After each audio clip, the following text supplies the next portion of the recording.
जीवमजीवं दव्यं दिट्ठं देबिन्दबिन्दवन्दं वन्दे तं सर्वदा शिरसा। द्रव्य संग्रह जी ग्रंथ अपनी मार्गणा स्थान पर चर्चा चल रही है, जहां कल अपन ने चर्चा शुरू की वेद मार है, ये द्रव्य वेद है, ये उद्गल है।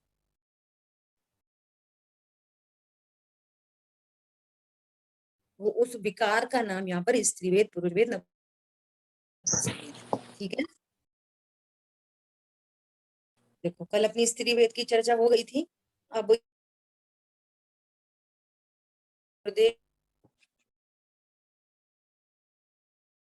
श्री ने ऐसा अपने को मैसेज किया, क्या मैसेज दिया कि यदि कोई आगम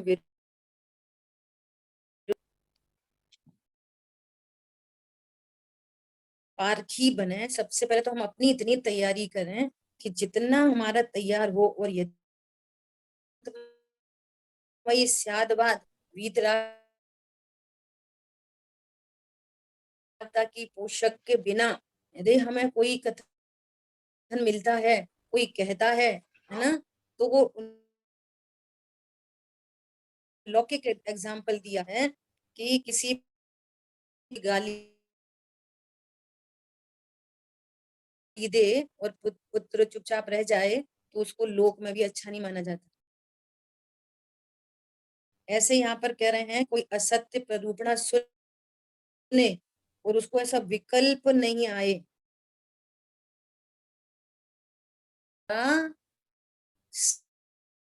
सर्वज्ञ भगवान की विराधना, ये कहना चाह। देखो मिड लाइन है ये, थर्ड मिथ्या दृष्टि है, किसी को भाषा का योग न हो, वचन द्वारा विरोध न करे, ये योग्यता है ना। गुरुदेव श्री तो परमार्थ को भी सामने ही रखते हैं कि योग्यता नहीं हो, वो कुछ कह नहीं सके, होता है ऐसा बहुत बार, वो डिफरेंट मैटर है। परंतु आपके ज्ञान में उसका विरोध ही नहीं आ रहा कि ये आगम के विरुद्ध बात है। देखो तो ये पृथक बात है, लेकिन भाव से असत, अन्यथा सर्वज्ञ का अनादर हो जाता है। और सर्वज्ञ का अनादर का अर्थ क्या है? आनंद भाव। जितने बड़े का अनादर उतनी बड़ी सजा। क्या बोला? जितने बड़े का अनादर, अभी कोई ऐसा साल से अनादर चल ही रहा है, इसलिए तो वो नरक निगोद तक चला जाता है, उसकी सारी सारी वो लाइन ओपन है, कहीं भी जा सकता है, त्रियंच गति में, मनुष्य गति में, निगोद में। लेकिन ये आ रहा है, ख्याल में आने पर भी हम सत्य को सत्य और असत्य को असत्य नहीं जान पा रहे हैं, और जानने के बाद भी हमें हमारे ज्ञान में किसी से नहीं कह पा रहे हैं, वो पृथक बात है। परंतु ये बात असत्य है, ये इस बात का निर्णय होना चाहिए, ठीक है।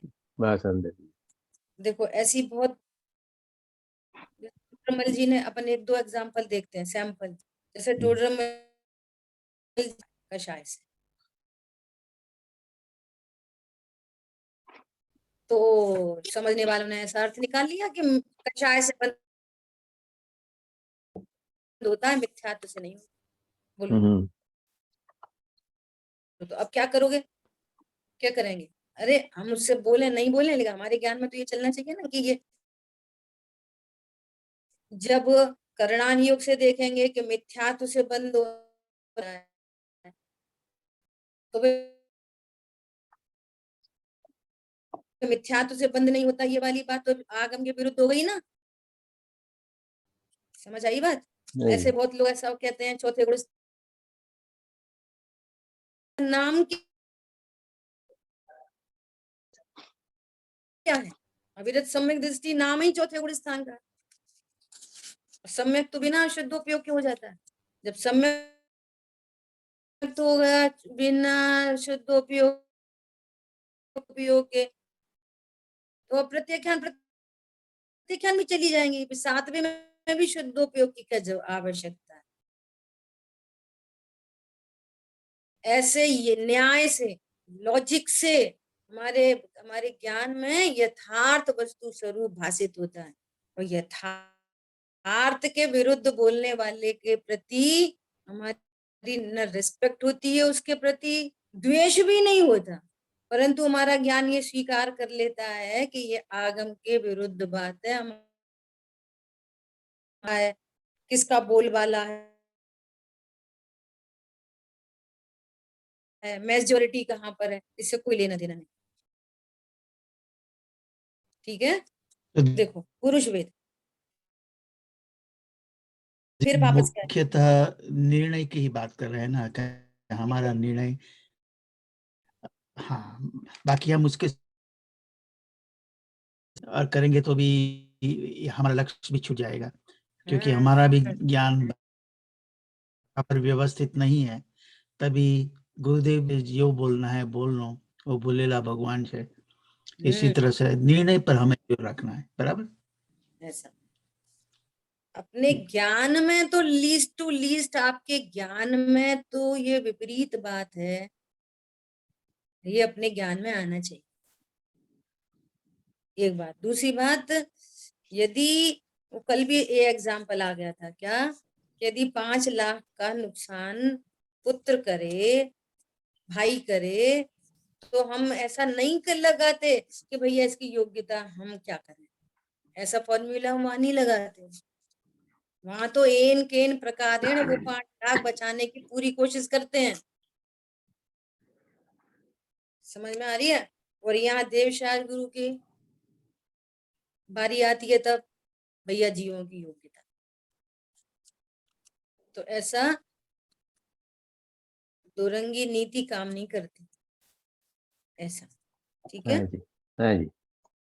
पुरुष वेद की बात नहीं है, लेकिन अंदर में विकार होता है, वह जीव की पर्याय है, वह अशुद्धता जीव के कारण से है। गुरुदेव श्री बार बार इस बात की मुख्यता कर रहे हैं कि ये जीव के कारण है, जीव की उत्पन्न होने वाली पर्याय है, जीव की पर्याय किसी अन्य के कारण से नहीं होती। निमित्त अवश्य उपस्थित होता है, निमित्त सदा अनुकूल होते हैं, निमित्त मिलाए नहीं जाते। 5 समवाय अयुत सिद्ध संबंध है, 5 समवायों को इकट्ठा नहीं किया जाता, वे अनादि अनंत फिक्स हैं, परंतु जीव अपने क्रम नियत परिणामों से स्वयमेव अपनी उपादान शक्ति से, अपनी सामर्थ्य से परिणमता हुआ जीव जीव बना रहता है, भले वो विकारी परिणमन हो कि अविकारी परिणमन हो, अपूर्ण परिणमन हो कि परिपूर्ण परिणमन हो, एनी परिणमन की सामर्थ्य प्रत्येक द्रव्य में उसकी अपनी अपनी होती है। और कार्य की उत्पत्ति की सामग्री की बात की जाए तो वो 5 समवाय पूर्वक होता है, उसमें एक भिन्न द्रव्य की वर्तित हुई पर्याय निमित्त होती है, परंतु निमित्त से कभी कार्य होता नहीं। ये जैन शासन का एकदम फंडामेंटल है। समझ में आया? ये स्यादवाद शैली है बहुत गजब की। तब क्या कह रहे हैं, पुरुष वेद का काल था, वह तेरे स्वयं से है, ऐसा स्वीकार करे। देखो, उसी क्षण अखंडानंद ध्रुव हूं, ऐसी दृष्टि की स्वीकृति पर्याय का ज्ञान करती है, पर्याय का ज्ञान कराती है। देखो क्या कह रहे हैं कि ये मेरी भूल से अशुद्धता हुई है, यदि ये स्वीकार करे, देखो कितनी बड़ी ट्रिक है यहाँ पे, यदि ये स्वीकार करे कि ये अशुद्धता मेरी पर्याय में मेरी भूल से उत्पन्न हुई है, तो दृष्टि स्वभाव सन्मुख हो जाए। बताओ कैसे हो जाएगी? बोलो कैसे हो जाएगी? पर्याय की अशुद्धता मेरे स्वयं के कारण से हुई है, ऐसा जानने पर क्या कह रहे हैं? उसी स्वभाव में क्षण, नहीं है, स्वभाव में नहीं है ऐसा मान लेंगे हम। देखो ठीक है स्वभाव में नहीं है, लेकिन यहाँ कह रहे हैं कि मेरी भूल से हुई है। तो भूल क्या है? भूल क्या है? अपने को त्रिकाली ध्रुव स्वीकार नहीं नहीं माना। करना, ये भूल है। हाँ इस जी, भूल से अशुद्धता हुई है, हाँ जी। और तो भूल कल को जो माना सब करेक्ट कर काम ले। हो गया। हाँ, भूल का करेक्शन हो जाए, अपने को त्रिकाली ध्रुव स्वीकार कर ले तो अशुद्धता मिट जाए। हाँ जी। उस अशुद्धता की स्वीकृति में द्रव्य की स्वीकृति मौजूद है, क्योंकि वस्तु अनेकांतमयी है। वस्तु में द्रव्य पर्याय स्वभाव है। वस्तु में द्रव्य सदा एक रूप रहता है, पर्याय में उत्पाद व्यय होता है। ये वस्तु का ही स्वरूप है। पर्याय की स्वीकृति में द्रव्य की स्वीकृति गर्भित है, बिना द्रव्य के पर्याय कहाँ से आएगी? और ये अपनी भूल से हुई है, तो भूल को करेक्ट कर लेंगे फिर। हाँ जी, भूल भूल मालूम पड़ गई। हाँ, ये अज्ञानता का ज्ञान होना सम्यक ज्ञान का कारण है। क्या बोला? भूल की स्वीकृति भूल सुधारने का प्रथम चरण है, क्योंकि मूल में भूल तो है ही नहीं। हम्म, मूल में तो भूल नहीं है, भूल पर्याय में हुई है, और भूल का पता चल गया तो करेक्शन हो गया। हाँ समझ आई जी, बात? हाँ जी। अज्ञान,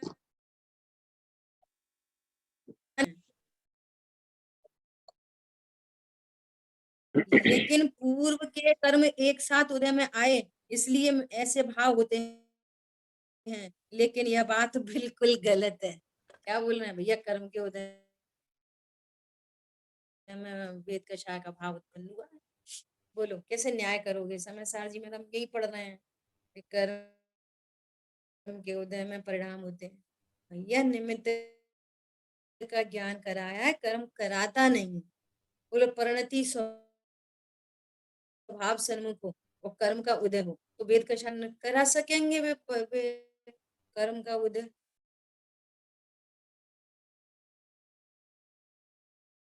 और पर्याय स्वभाव सन्मुख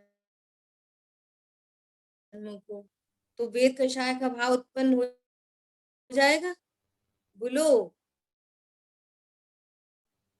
अनुभूति के काल में कर्म का उदय नहीं होता है। रहता है कि नहीं रहता? कि स्टॉप रुक जाता है? कर्म का उदय है पर होता गौण है है। वो। गौण है वो। होता है कर्म का उदय। कर्म का उदय रहता है। कर्म का हर उदय, समय हर कर्म का समय। उदय तो सिद्ध भगवान को जाके खत्म होता है। हाँ जी। प्रति समय बहिर्मुखी उपयोग में, अंतर्मुखी उपयोग में प्रति एक सेकंड भी नहीं होता जब कर्म का उदय नहीं होता, बंद। तो विग्रह गति में कर्म का बंद हो रहा है। बोलो, विग्रह गति में कर्म के उदय के बिना परिणाम हो जाएंगे, और नहीं, परिणाम के बिना कर्म बंध जाएंगे। नहीं। कर्म का विग्रह उदय भी है, गति में बंद भी भी है। कर्म का उदय और कर्म का बंध चल रहा है। हाँ जी। बोलो, आप कल्पना करो, अनुभूति के काल में, उदय हो रहा है अनुभूति दीदी, पर काल में वो भी कर्म का पर उदय है। गौण है, उसको उसका अनुभव, उसका ध्यान नहीं है उसके। अभी गौड़ गौड़ है कि नहीं, ये बता। उदय है ना? उदय है। अब उदय है तो फिर परिणाम फिर मस्ट एंड फर्स्ट हो जाएंगे। परिणाम तो हुआ नहीं, और परिणति स्वभाव सन्मुख हुई। उस कर्म की निर्जरा हो गई, नवीन कर्म बना नहीं। वो कर्म निर्जरित हो गया, तो नया कर्म बदा नहीं है। पूर्वबद्ध की निर्जरा और नवीन कर्म का संवर। क्या बोला? पूर्वबद्ध कर्म जो उदय में आ रहा था वो उदय में नहीं आके निर्जरित हो गया। इससे सिद्ध नहीं हो रहा कि कर्म कर्म पर आरोप तब जाता है जब यहाँ विकार होता है। यहाँ औदिक भाव है तो उसका नाम उदय है। क्या बोला? जीव में औदिक भाव हुआ तो ये कर्म का उदय कहलाया। उदय में आके खिरने जा रहा था, इधर से है।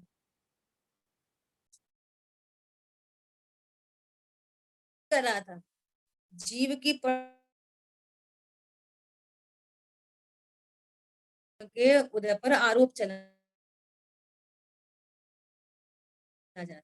योग्यता जीव की पर्याय की है, न कि कर्म के द्वारा कराई गई है। नहीं तो कितनी बड़ी दिक्कत आ जाएगी। वो लोग कर्म तो अपने आप हटने से रहे, कर्म तो अपने आप हटने से रहे और वे उदय में आते रहेंगे और परिणाम होते रहेंगे। चौथा गुण स्थान मुश्किल पड़ जाएगा। मोहिनी कर्म का उदय है, उदय चल रहा है और वे ख्यात भाव होगा तो नया कर्म बनेगा, तो वो कर्महीन कैसे होएगा? फिर वो कर्म टूटेगा कैसे? कि कर्म अपनी योग्यता से टूट जाएगा, हीन हो जाएगा, सब कर्म में हो जाएगा, तब हमको सम्यक दर्शन हो जाएगा। इसलिए भगवान के बदले कर्म की पूजा ही कर लो, वही अच्छा है। बोलो, उस कर्म के उदय के काल में ही जीव जीव तत्व ज्ञान तत्व निर्णय करने में समर्थ होता है। और जैसे जैसे ज्ञान आगम के अनुरूप अपने ज्ञान को डेवलप करता जाता है और एक दो द्रव्यों की भिन्नता, दो तत्व की भिन्नता भाषित होती है, तो विशुद्धता बढ़ती चली जाती है, कर्महीन होते चले जाते हैं और कर्म का उपशम हो जाता है, सम्यक दर्शन प्रकट हो जाता है। ठीक है, ऐसा क्या कह रहे हैं? अज्ञानी जीव, वहां तो निमित्त का ज्ञान कराया था, तुमने तो करते ही मान लिया, ये गलती हो, है ना? निमित्त का क्यों ज्ञान क्यों कराया था? क्योंकि स्वभाव और विभाव में भिन्नता करानी थी। जो कर्म के उदय उपशम क्षय उपशम से जो परिणाम होते हैं वो मेरा त्रैकालिक स्वभाव नहीं, तो त्रैकालिक स्वभाव में और औपशमिक क्षय उपशमिक क्षय और औदिक भावों में भिन्नता कराने के लिए उनको कर्म सापेक्ष कह के और स्वभाव की दृष्टि कराई। और तुमने क्या समझ लिया कि कर्म कराते हैं, ऐसा। अनंत भगवान सिद्ध कब बनेंगे? अनंत बल के धनी अनंत बन जाएंगे, डिपेंडेंसी हो गई आयु आघाती कर्म पे। पर। हाँ, है ना? और यहाँ स्वरूप कैसा है? स्वरूप कैसा है? जीव की पर्याय गति योग्यता। और ये योग्यता कहाँ से आई? कहाँ से आई ये स्वभाव से, योग्यता? स्वभाव बोलो से। कहाँ से आई ये योग्यता? स्वभाव से आई और अनंत काल से वो योग्यता सो एंड सो काल में उत्पन्न होगी। ये अनादि से फिक्स था। और फिक्स क्यों था? कि जो द्रव्य स्वभाव है ना, द्रव्य वो त्रिकालवर्ती पर्यायों का पिंड है। द्रव्य उसमें वो शक्ति रूप से पर्याय है, जैसा है वैसे अपने क्रम नियत समय पर उसकी व्यक्तता हो जाती है पर्याय में। Please, सही बात। please mute your phone. Please mute your phone.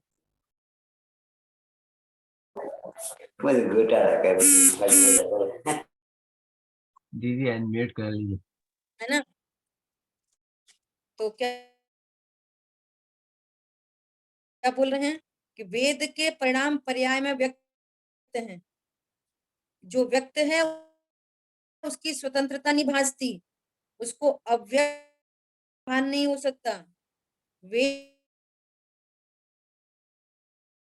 की पर्याय होने पर भी सारी वस्तु ऐसी नहीं है, ऐसा ज्ञान कराया है।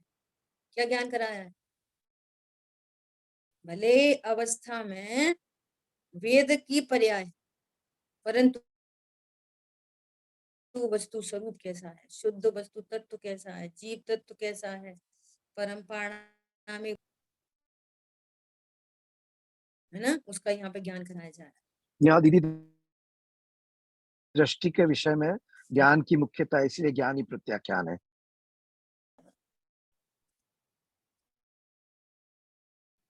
ठीक है, अभी देखो नपुंसक वेद, छठवीं गाथा की भावार्थ की चर्चा सुबह भी आई थी। छठवीं क्या लिखा है? पहली ही लाइन में अशुद्धता परद्रव्य के संयोग से आती है, उसमें मूल द्रव्य अशुद्ध नहीं होता, केवल पर्याय ही अशुद्ध दिखाई देती है। और अशुद्ध पर्याय के काल में भी द्रव्य स्वभाव शुद्ध है।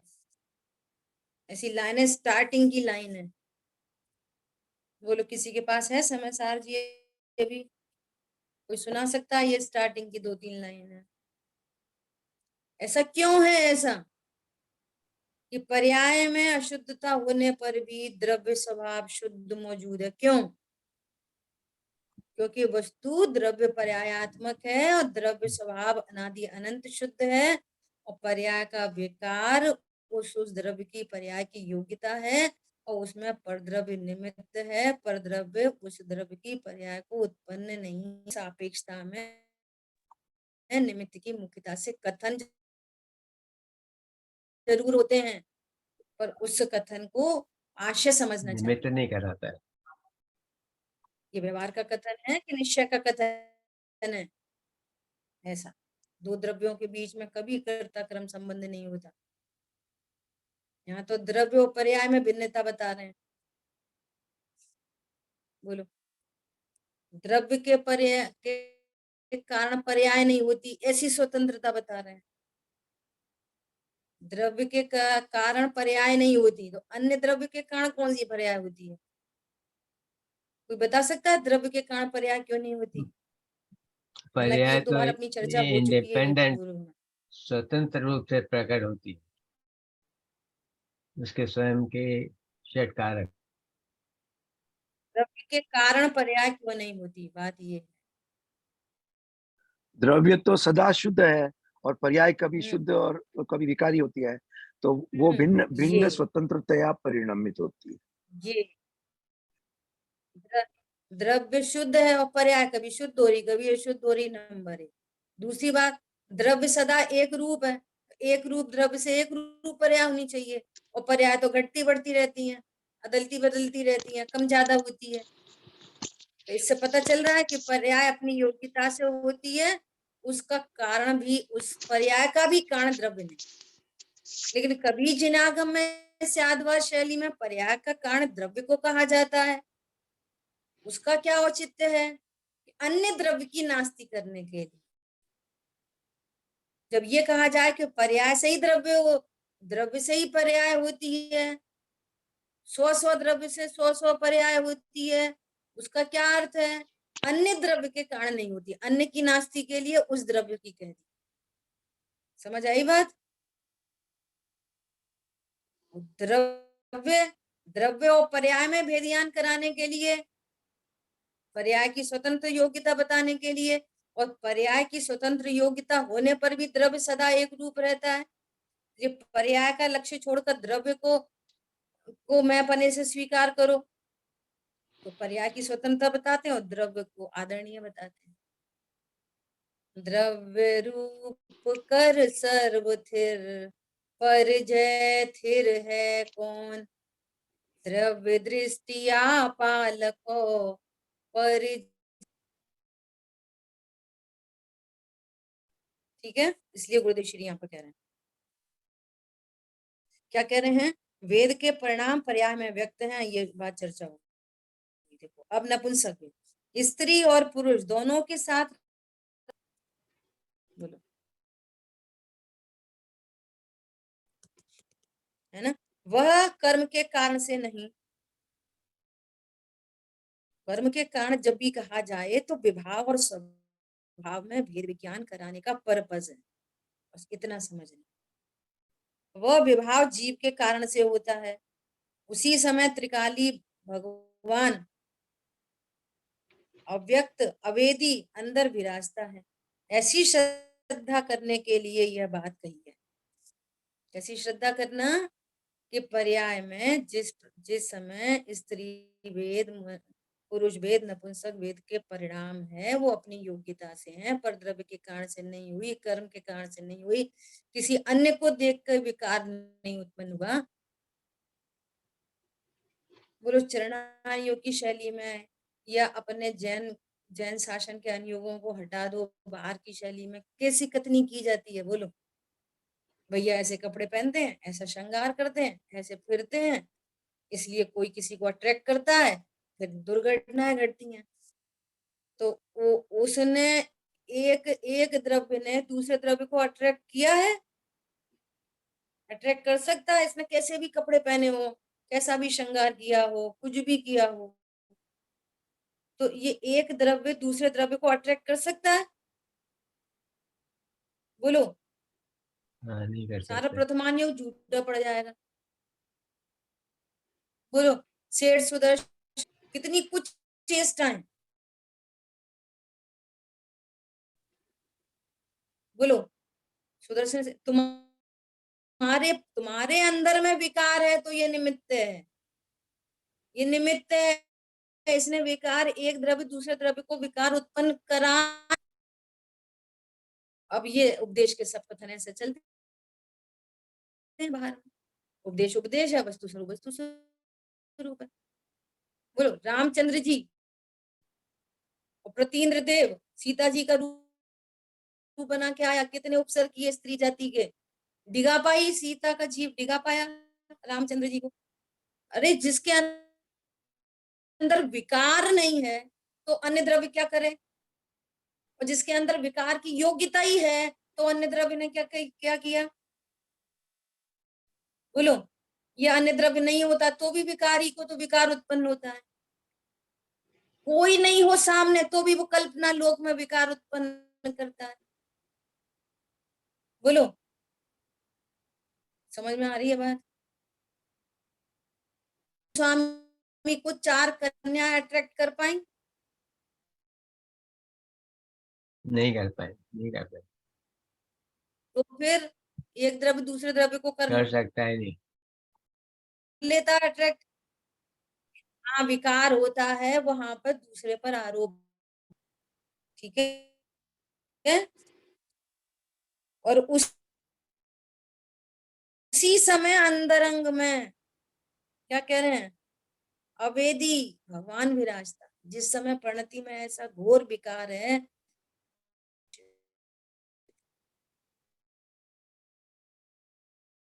सुबह आहार पानी की चर्चा चल रही है। आहार नाम का परिग्रह नहीं होता ज्ञानी। बाहर में भोजन की थाली, पानी का गिलास, पानी, भोजन, शरीर की क्रिया,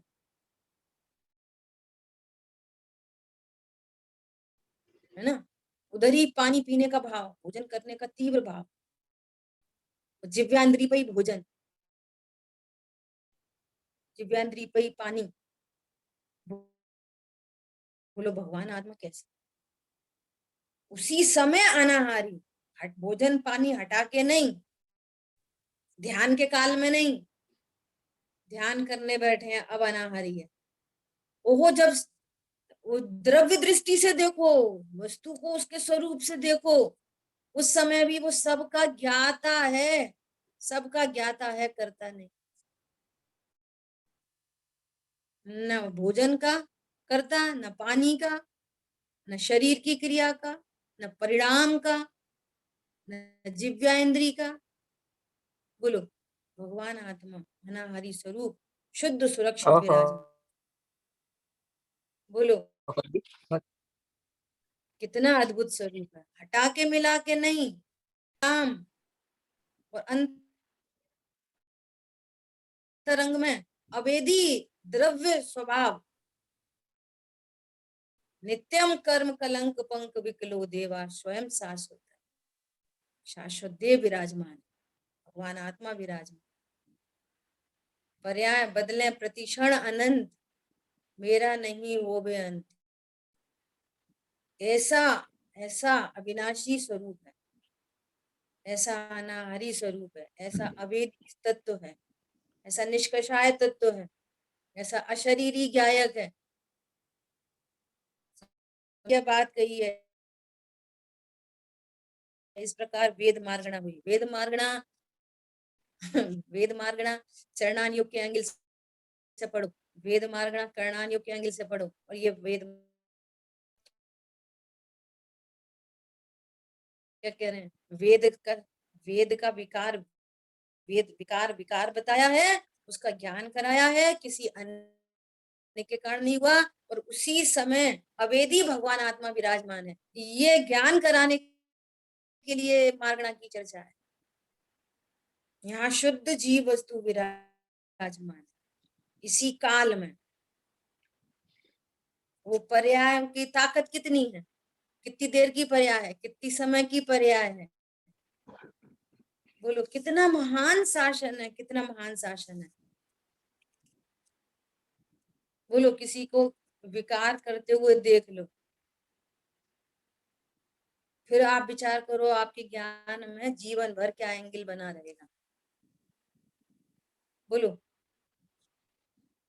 किसी को कुछ विकार करते हुए देख लो, है ना, तो फिर आपको उस व्यक्ति के प्रति जीवन भर क्या एंगल बना रहेगा। वो सोच के पर्याय देखो वाला ही, ईमानदारी पर्याय से। दृष्टि, ये बड़े आए मंदिर, हमने देखा इनको, उनको ये पर्याय बड़े दृष्टि से शायर। देखेंगे।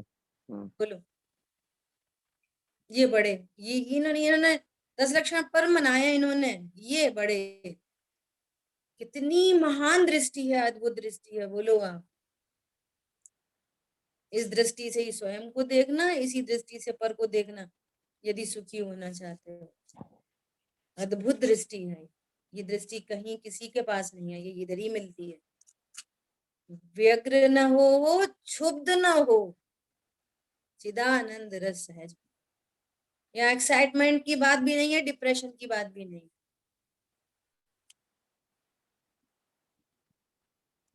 कोई राग द्वेष की बात है। कषायों को अवकाश नहीं है, फिर भी कषाय उत्पन्न होए, अरे भगवान आत्मा, अरे मैं भगवान आत्मा हूँ, संबोधन समता में हूँ। इतनी अद्भुत बात है।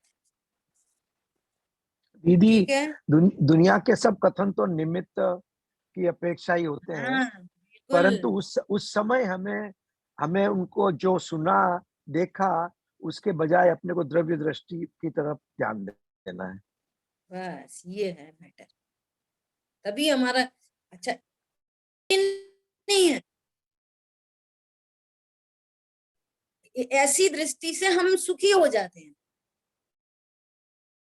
बात हमारे सुख की है, बात ये है हमको सुखी होना है, और ये बहुत पुरुषार्थ का, अनंत पुरुषार्थ का काम है। अपने ही घर के लोग, अपने ही साथी, पता है आपको, उधर प्रेरित करेंगे, उधर कुआं में गिरने के लिए प्रेरित करेंगे। अरे तुम ऐसा करते हो, आपने उनको कुछ नहीं बोला, वो उन्होंने आपके साथ इतना बैड बिहेव किया। अरे भगवान, अरे तो भगवान आत्मा अपने घर रखो, आपको तो बोलना ही चाहिए, कहना ही चाहिए, अपने पैसे को लेना चाहिए। ये सारी दुनिया में एक दूसरे को यही उपदेश है। बोलो विचार कर लेना, हम अपने आप को आपस में एक दूसरे को कौन सा उपदेश देते हैं, हमें किस उपदेश पर श्रद्धा है, किस उपदेश पर श्रद्धा है। हम अपने बच्चे के साथ ऐसा मिसिंग हो तो हम अपने बच्चे को क्या उपदेश देंगे। बोलो अपनी माँ को क्या उपदेश देंगे, भाई को क्या उपदेश देंगे? भाई भी मतलब व्यवहार न के कथन में भिन्न भिन्न जीवों को क्या उपदेश दे दोगे? सुखी होने का मार्ग क्या है? उसको विकारी मत देखो, भगवान आत्मा देखो, होने योग्य परिणमन देखो। एक दूसरे को यही प्रेरित करें, एक दूसरे को। माँ बच्चे को प्रेरित करे, बच्चा पलट के माँ को प्रेरित करे। कभी कषाय की तीव्रता हो जाए तो बच्चा अपने को प्रेरित करे, नहीं मम्मी ऐसा नहीं, देखो कर्म का उदय है, देखो भूल हो जाती है, देखो जीव है। बोलो। दीदी वेद समझ ज्ञान जब ऐसा कुछ होता है तो कर्म का उदय है तब तक जाना कि आगे भी जाना?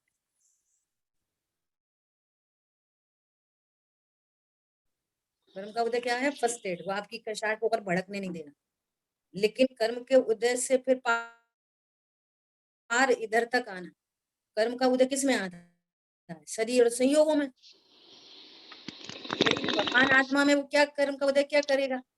इस समय भी मैं परिपूर्ण द्रव्य हूं कि नहीं?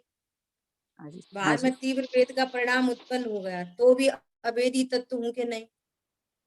असंयोगी तत्व परिपूर्ण विराजमान है कि नहीं? वो अपनी अपनी याद आते से ही, अपने चिंतवन में आते से ही, जिसकी प्रतिमा इतनी सुंदर, वो कितना दूर रहे आत्मा का अनुभव, वो तो सर्वथा है निर्दोष।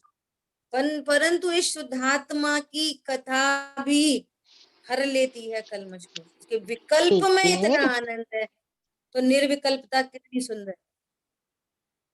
समझ में आई बात?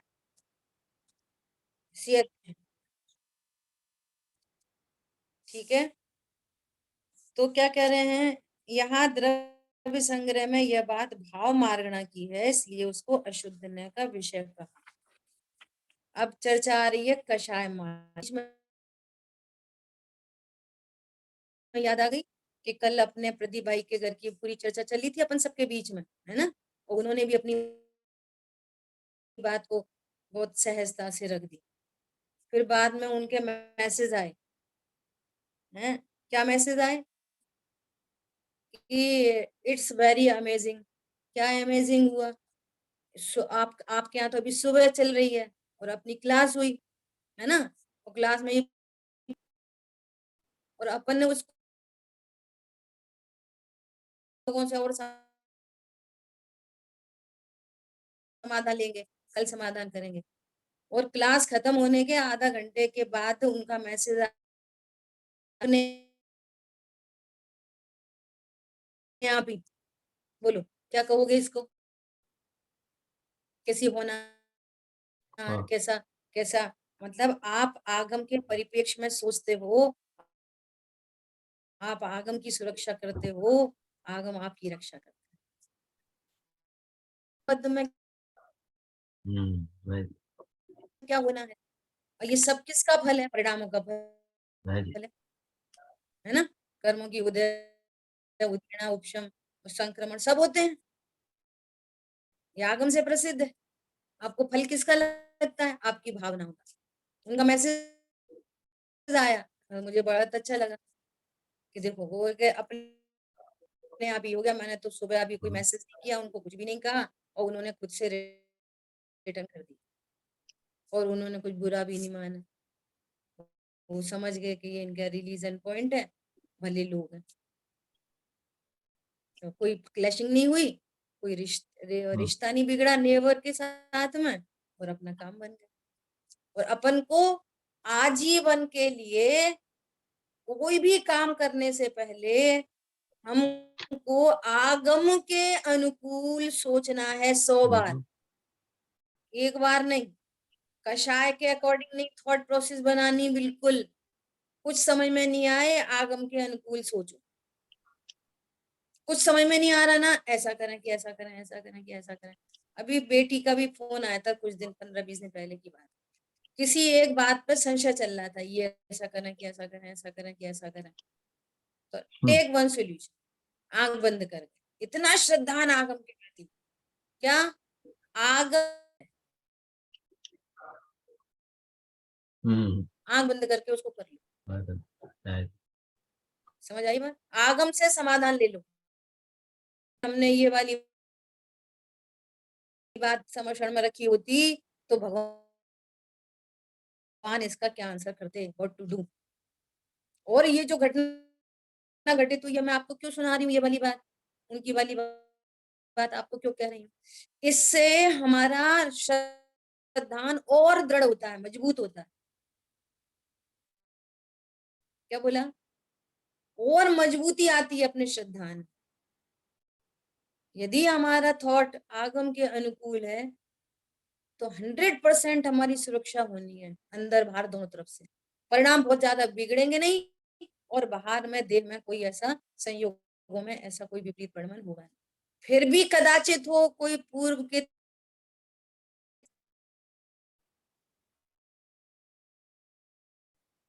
ठीक है, ऐसा अभ्यास रखना, बारंबार ऐसा अभ्यास रखना। देखो कषाय मारना, भगवान आत्मा तो कषाय से रहित है, स्वभाव तो शुद्ध। तो गुरुदेव श्री कह रहे हैं स्वयं नहीं की, इसलिए शुद्ध आत्मा के स्वभाव माया लोभ है। बोधमान माया लोभ कैसे परिणाम है? अपोजिट जाति के परिणाम। स्वभाव सुख स्वरूप है तो पर्याय में दुख उत्पन्न हो रहा है। स्वभाव से परिपूर्ण ज्ञान वाला हूं, पर्याय में ज्ञान नहीं, कम ज्ञान। बोलो ये विपरीतता किधर से आ रही है? तो कह रहे हैं भूल आपको स्वयं ने गलती की है, स्वयं ने ही गलती की है। क्या गलती की है? कि अपने को जीव स्वयं के अकशाई स्वभाव को भूलता है, तब पर्याय में ऐसे परिणाम होते हैं, उन्हें विस्तार से कहते हैं। पर्याय में क्रोध मान माया लोभ कब उत्पन्न होते हैं? कि जब बड़े मुखी उपयोग होता है, परलक्षी भाव होता है, स्वयं को भूलता है, पर मैं इष्ट अनिष्ट की कल्पनाएं उत्पन्न होती हैं, तो क्रोध मान माया लोभ उत्पन्न होते हैं। क्रोध कब उत्पन्न होता है? बोलो, आत्मा की क्रोध की रुचि। क्या परिभाषा है? क्रोध है, तो ये क्रोध कहां से आया? आत्मा को भूलकर। आत्मा की रुचि नहीं है, क्रोध है। ज्ञानी को क्रोध होता कि नहीं होता? बोलो, युद्ध के मैदान में ज्ञानी को क्रोध हो रहा कि नहीं हो रहा? यहाँ स्वरूप से के न्याय करना पड़ेगा। प्रति नहीं है क्रोध, स्वरूप किसी के प्रति नहीं है। आत्मा की, ज्ञानी को आत्मा की रुचि है कि शरीर की रुचि है? आत्मा की रुचि है कि संयोग की रुचि है? आत्मा की रुचि है कि ऑल टाइम आप है, तो क्रोध है कि नहीं? नहीं। नहीं है, इसलिए उनको क्रोध नाम का इसलिए उनको बंद नहीं होता।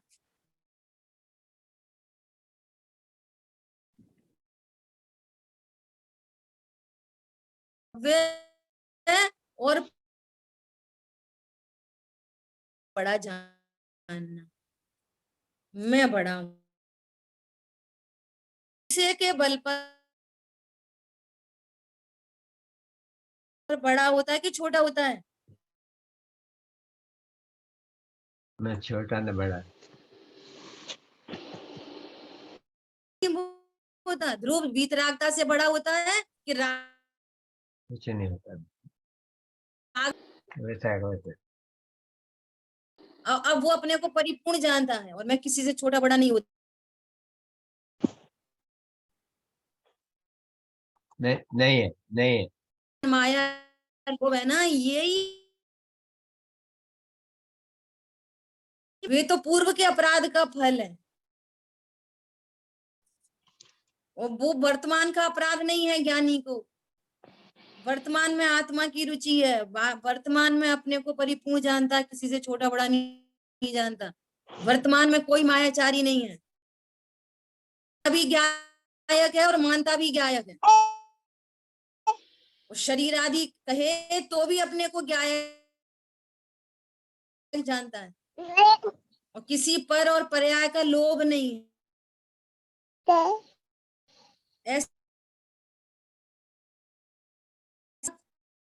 और अज्ञानी अपने अकशाई स्वभाव को भूलता है, इसलिए आत्मा की रुचि नहीं है, तो क्रोध है, मान है, माया है, लोभ। ठीक है, समय अपना के ज्ञान से सूझे लोकालो, सो वाणी मस्तक नमन सदा दे। पूरे मई जिनवाणी माता की जय। जय हो। जय जय जिनेंद्र।